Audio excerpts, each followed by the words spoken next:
Hello दोस्तों, मैं कुंदन कुमार एक बार फिर आपके सामने हाजिर हो रहा हूँ।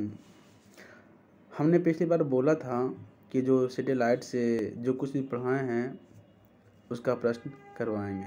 तो आज हमें ठीक उसी बात को लेकर आपके सामने आया हूँ। तो सैटेलाइट के बारे में बताना है। तो सैटेलाइट के बारे में बताना है तो देखिए आज का पहला क्वेश्चन क्या है। आपके स्क्रीन पे ये रहा। जब कोई पिंड सूर्य के चारों ओर चक्कर लगाता है तो उसका पथ कैसा होगा। पहला क्वेश्चन क्या है भाई, ध्यान से सुनिएगा आप लोग। जब कोई पिंड सूर्य के चारों ओर चक्कर लगाता है तो उसका पथ कैसा होगा। तो यहाँ पूछ रहा है उसका पथ कैसा होगा, पथ के बारे में पूछ रहा है। तो आपको हम बताए थे ना, जब भी कोई पिंड सूर्य की परिक्रमा करती है तो उसका पथ कैसा होता है, अंडाकार होता है। आप अंडा देखे होंगे किस तरह से होता है। तो उस अंडाकार का जो आकृति होता है वो बिल्कुल दीर्घवृत्ताकार की तरफ होता है, न कि बक्राकार, न कि वृत्ताकार। वृत्ताकार तो आपका एक बॉल हो गया, जो हम लोग क्रिकेट खेलते हैं वो हो गया। बक्राकार कुछ होता नहीं है। तो आपका आंसर, सही आंसर कौन सा हो जाएगा, दीर्घवृत्ताकार। पहला क्वेश्चन का सही आंसर ए था। अब हम लोग देखते हैं दूसरा क्वेश्चन। दूसरा क्वेश्चन क्या है, पृथ्वी के नज़दीक स्थापित उपग्रह का कक्षीय वेग का मान कितना होता है। ये देखिए कितना सा क्वेश्चन, यहाँ देखिए कक्षीय वेग पूछा है।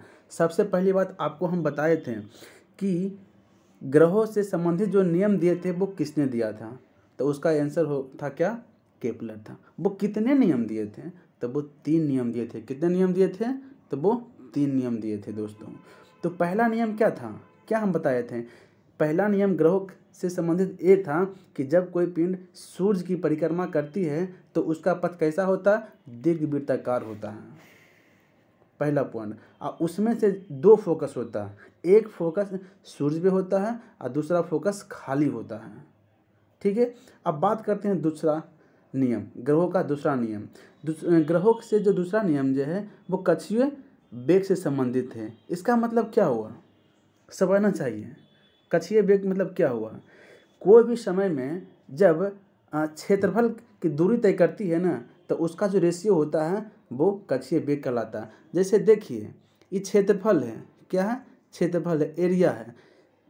ठीक है। उसको जब समय से भागा देंगे, टाइम से भागा देंगे, तो जो प्राप्त होगा वो कक्षीय वेलोसिटी प्राप्त होता है।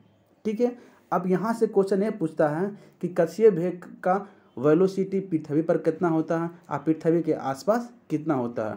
लेकिन आपके सामने अभी सिर्फ और सिर्फ क्वेश्चन ये बना है कि कक्षीय वेग जो होता है ना उसका मान कितना होता है। तो यहाँ क्या लिखा है, पृथ्वी के नज़दीक। तो पृथ्वी के नज़दीक कितना होगा, पृथ्वी पर नहीं पूछा है, पृथ्वी के नज़दीक। तो पृथ्वी के नज़दीक जो होता है वो √GR होता है। कितना होता है, √GR होता है। दोस्तों यही क्वेश्चन अगर रहता कि पृथ्वी के आसपास मतलब पृथ्वी पर रहता तो इसका वेलोसिटी कितना होता।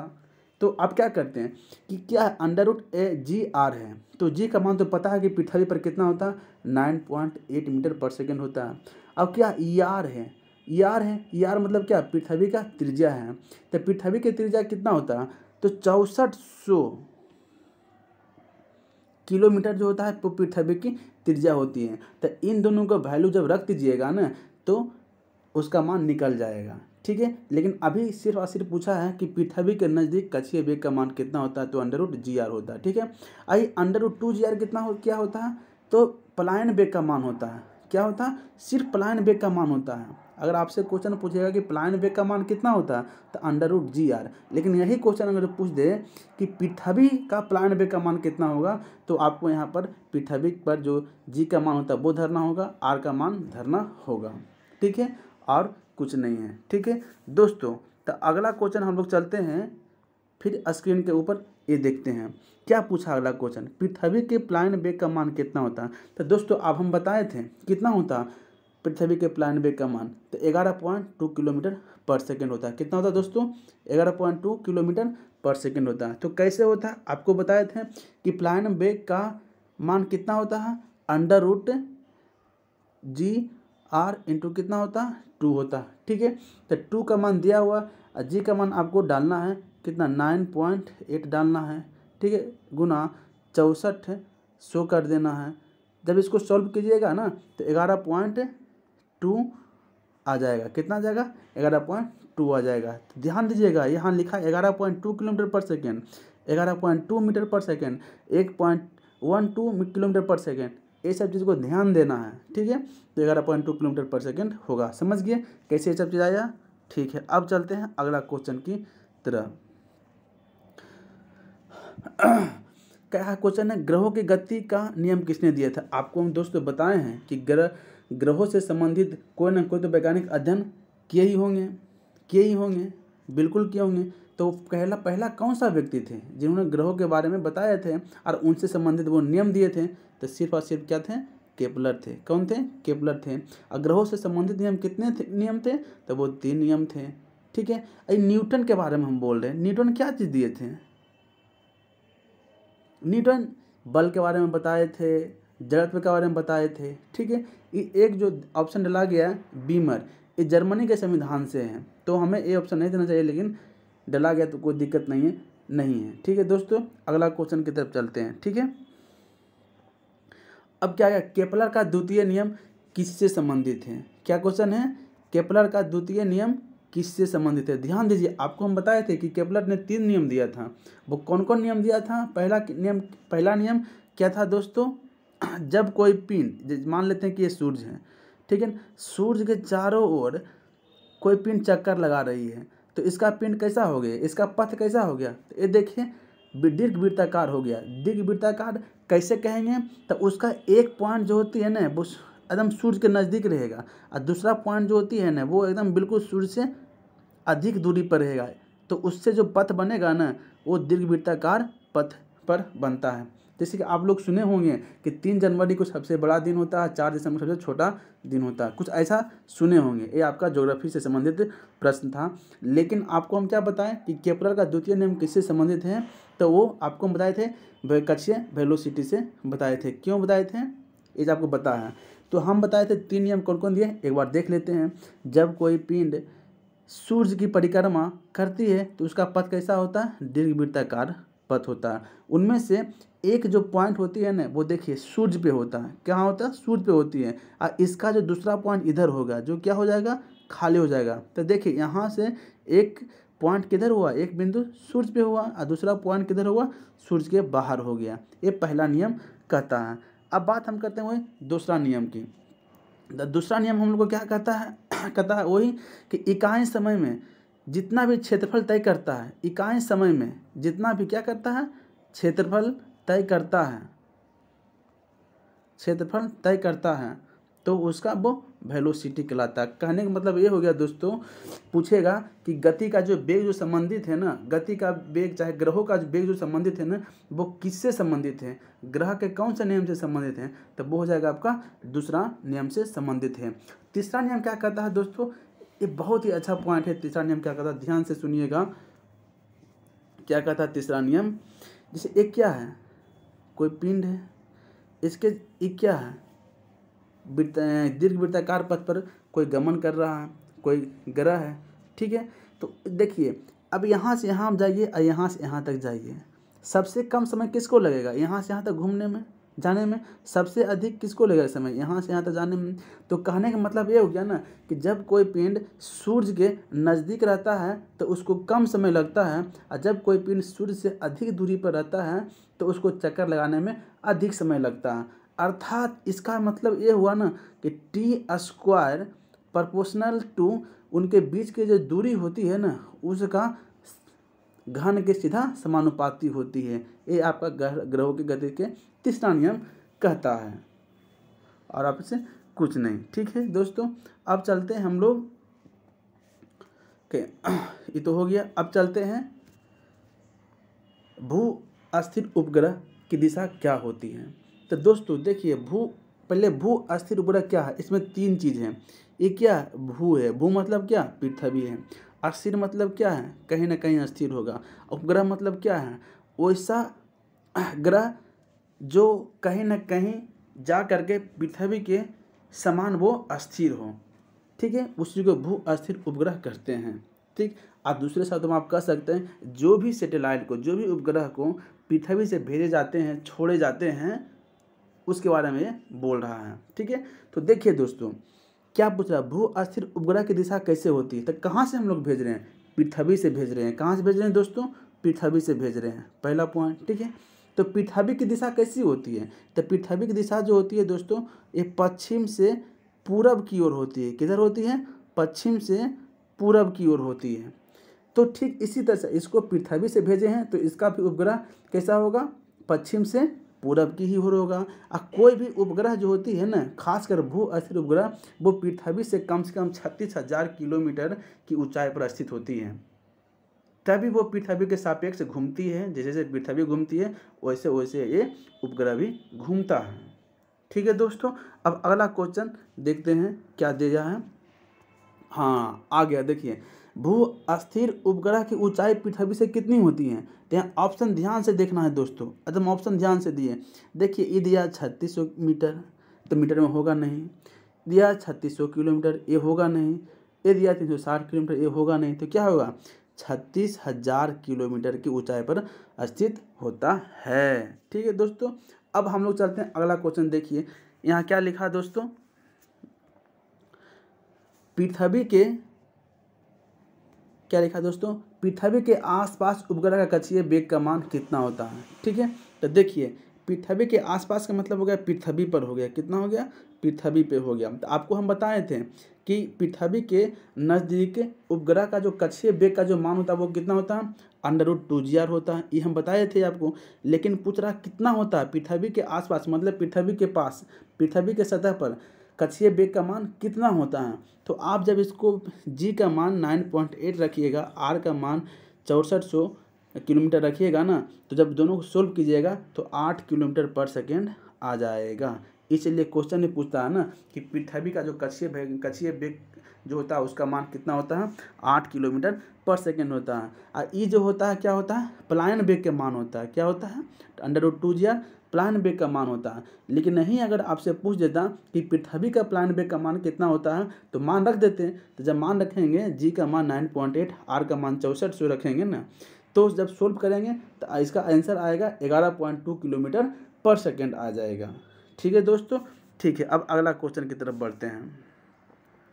क्या है क्वेश्चन, इनसाइट आइए क्या है। तो आपको ये बताइए क्या है इसमें। देखिए इन के साथ क्या लगा हुआ, सेट लगा हुआ। सेट मतलब क्या हो गया दोस्तों, सेट मतलब हो गया सैटेलाइट। क्या दोस्तों, सेट मतलब हो गया सैटेलाइट। तो क्वेश्चन में आंसर छुपा हुआ है। क्या है, ग्रह है, जी नहीं बिल्कुल नहीं। तारा है, तारा घूमता नहीं। ठीक है, उपग्रह है, जी हाँ बिल्कुल उपग्रह है। तो कैसा उपग्रह है, हम लोग इसको भेजते हैं। उपग्रह बताए थे ना कि 2 प्रकार का होता है। एक होता है प्राकृतिक होती है, क्या होता है, प्राकृतिक होता है। एक क्या बताए थे आपको, प्राकृतिक बताए थे। और एक जो आपको बताए थे कि मानव निर्मित होता है। क्या दोस्तों, मानव निर्मित होता है। 2 ही प्रकार का होता है। जैसे पृथ्वी कैसा ग्रह है, तो वो है आपका प्राकृतिक ग्रह है। ठीक है दोस्तों, अगला क्वेश्चन देखते हैं। ये क्या है क्वेश्चन, चंद्रमा का पलायन वेग का मान कितना होता है। तो चंद्रमा का पलायन वेग का मान कितना होता है दोस्तों, तो आपको पता है कि पलायन वेग का मान कितना होता है, √2gr होता है। ठीक है, अगर आपको चंद्रमा की त्रिज्या कितनी होती है आपको पता होना चाहिए। ठीक है, चंद्रमा पर g का मान कितना होगा आपको पता होना चाहिए। तो चंद्रमा का मान कितना होता है, अगर ये सब सारा का सारा मान डाल देंगे इसमें, तो जब इसको सोल्व कीजिएगा तो 2.4 मीटर पर सेकेंड आएगा। दोस्तों आपसे ये क्वेश्चन पूछेगा नहीं, लेकिन आपसे डायरेक्ट ऐसे क्वेश्चन पूछा हुआ है, अब पूछता भी है कि चंद्रमा का पलायन वेग का मान कितना होता है, तो 2.4 मीटर पर सेकेंड होता है। पहली बात बताइए कि ये पलायन वेग के बारे में पूछ रहा है। पलायन वेग कहते किसको हैं, एक बार बताइए।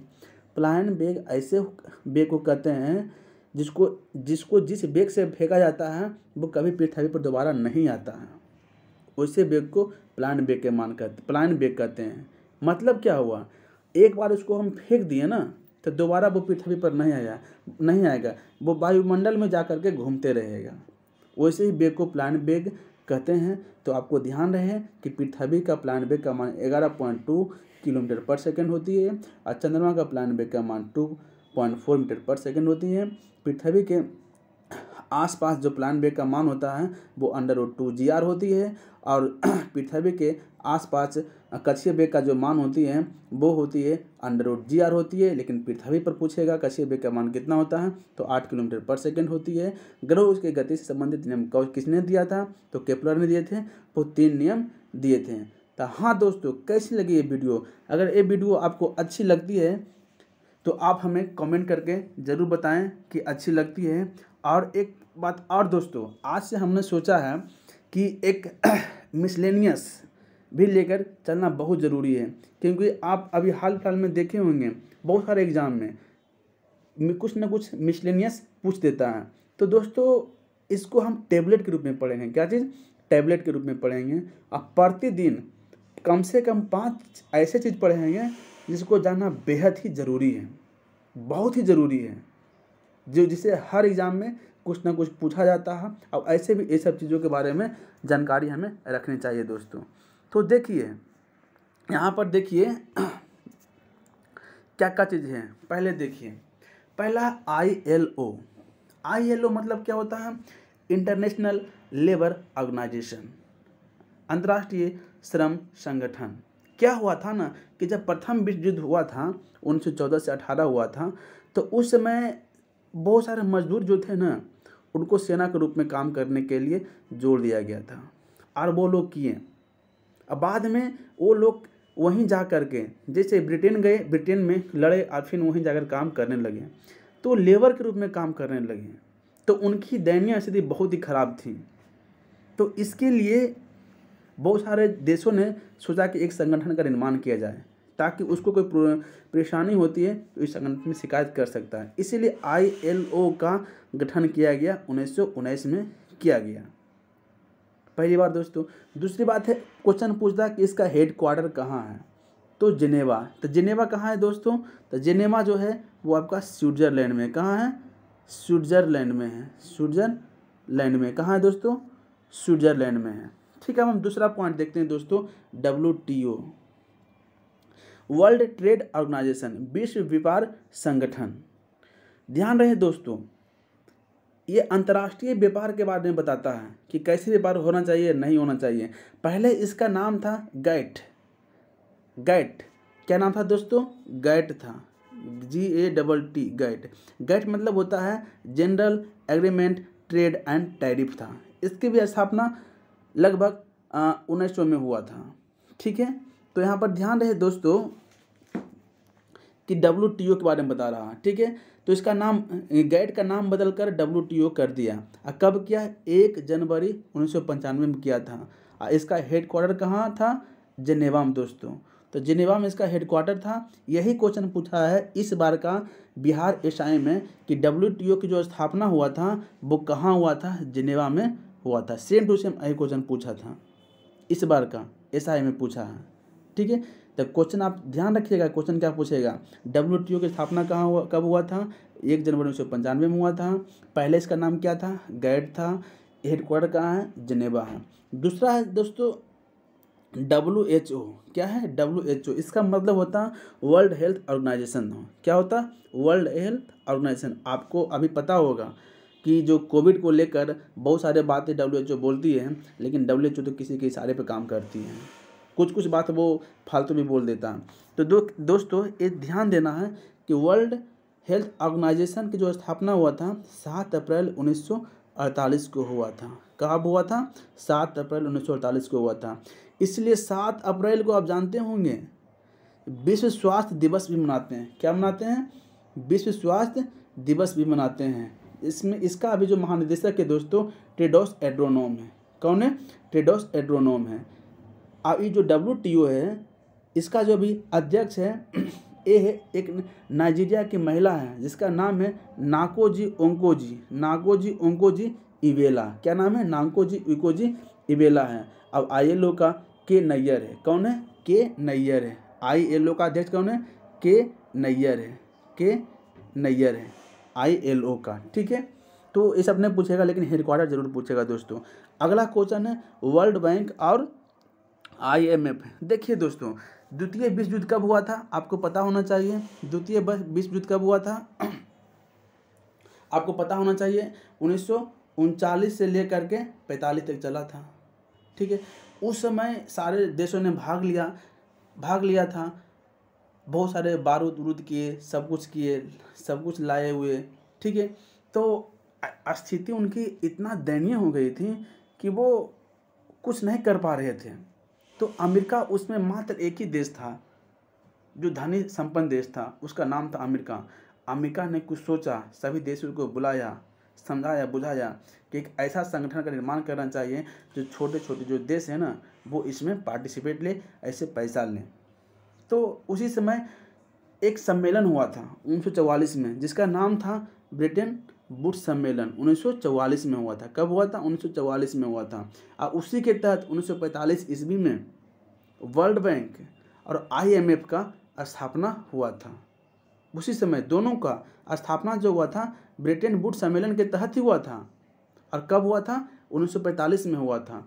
अब इसका जो हेड क्वार्टर है दोस्तों, वो वाशिंगटन DC है। क्या है? DC है। आप यहाँ एक वर्ड देख रहे हैं, DC देख रहे हैं क्या? DC देख रहे हैं। इसका मतलब क्या होता है? डिस्ट्रिक्ट ऑफ कोलंबिया, अर्थात अमेरिका का एक राज्य का नाम है। डिस्ट्रिक्ट ऑफ कोलंबिया जो है अमेरिका का एक राज्य का नाम है, डिस्ट्रिक्ट का भी नाम है। अगर यही क्वेश्चन आपसे पूछ देगा कि वाशिंगटन DC जो है ना, वो कौन सा नदी किनारे है, तो पोटामोक। कौन सा?